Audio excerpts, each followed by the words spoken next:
Welcome to Productive Joy with Dr. Christy, where fun meets action.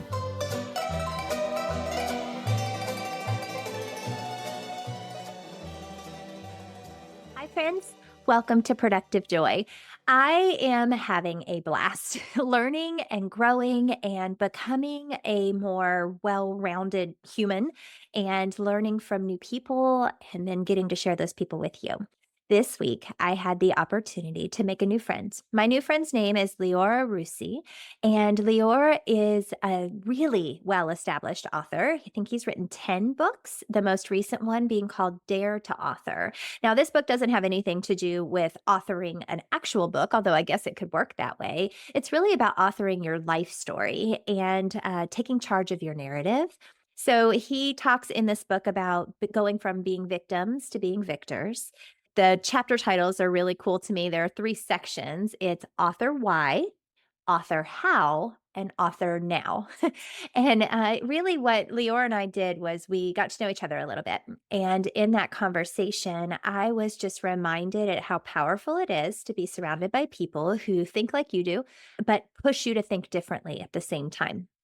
So recently I had a conversation with someone and he was saying that I'm not looking for like-minded people, I'm looking for like situated people, meaning I don't want them to think exactly the way I do. I want them to push my thinking to be better and I want them to also understand where I am. So my best friends right now are people who are in the same stage of life as me, whether that's that they have grown kids who have left the house or they are building a business and becoming a CEO and figuring out what all of that's supposed to look like, or they're concerned with their health and they want to stay healthy and well. Those are the kinds of people I want to be around. And I realize that's because I want to get better. I want to grow. I want to become who I am supposed to be. And the best way to do that is by surrounding myself with some role models and some people who can make me indeed better. So with this conversation with Lior, I learned some things. I learned lots of things actually. So I always take notes when I do this, but I'm going to show you all the things that I wrote down.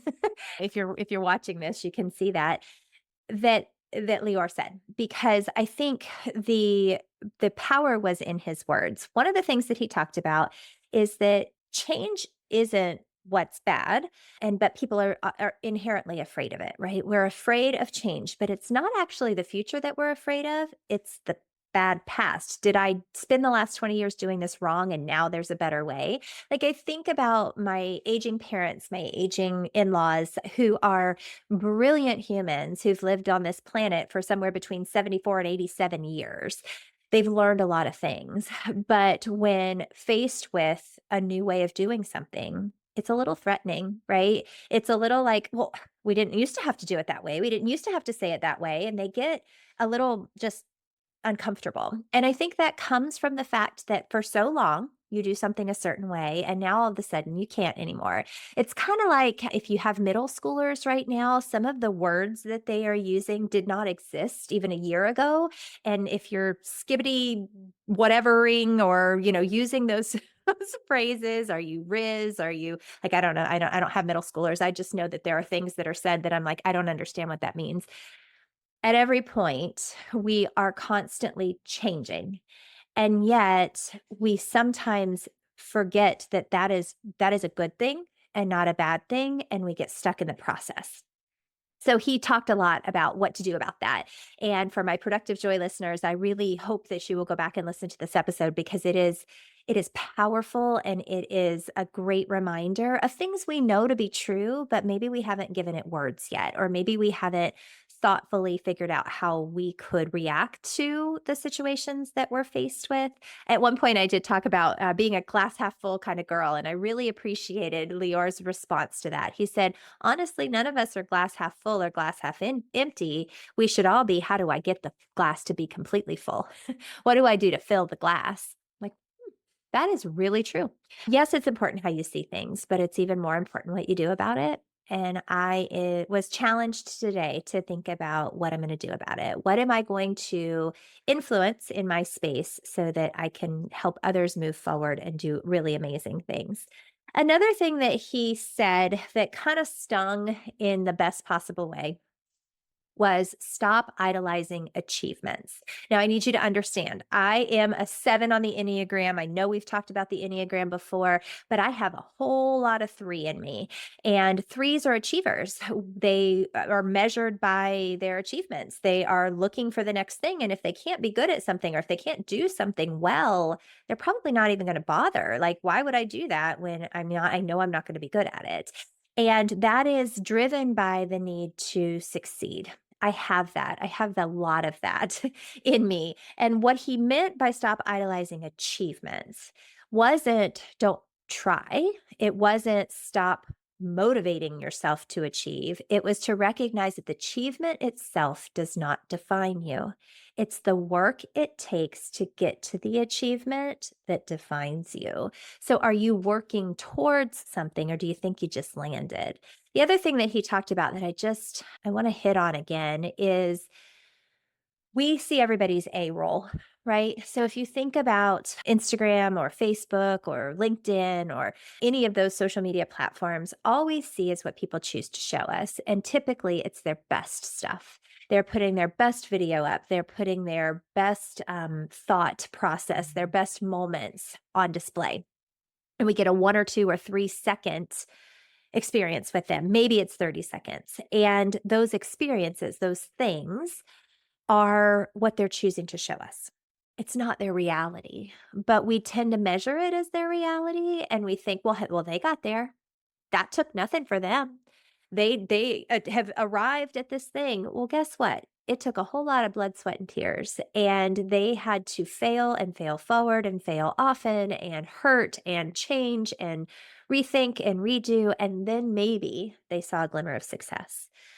We're skipping over that hard work part, that consistency part. I'm 48 years old, just turned 48, and I am learning more and more every single day that I had to go through all the things that I've been through to be where I am today. I've never been 48 before, and I have not ever lived in this space and time. And we've talked about it on here before. My children have never been 23 before, almost 24, and I've never been married 25 years before. These are all new experiences, but everything I've done up until this point have shaped me into who I am supposed to be. That is true for you too. You aren't going to just arrive one day and be like, "Yep, I made it.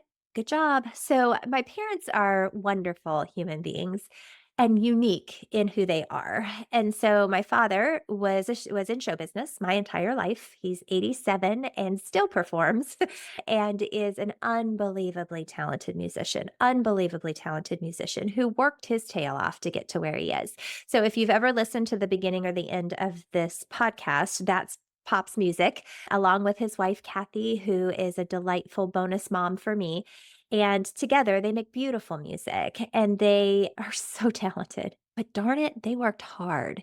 My dad opened a nightclub when he turned 21, and that nightclub was very successful in San Diego for years. And then he moved on to Vegas and had the longest running variety show in Vegas in the 70s and 80s. Like, that's a big deal.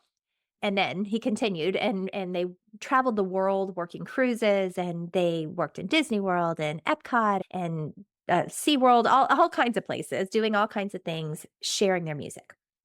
Why am I telling you this?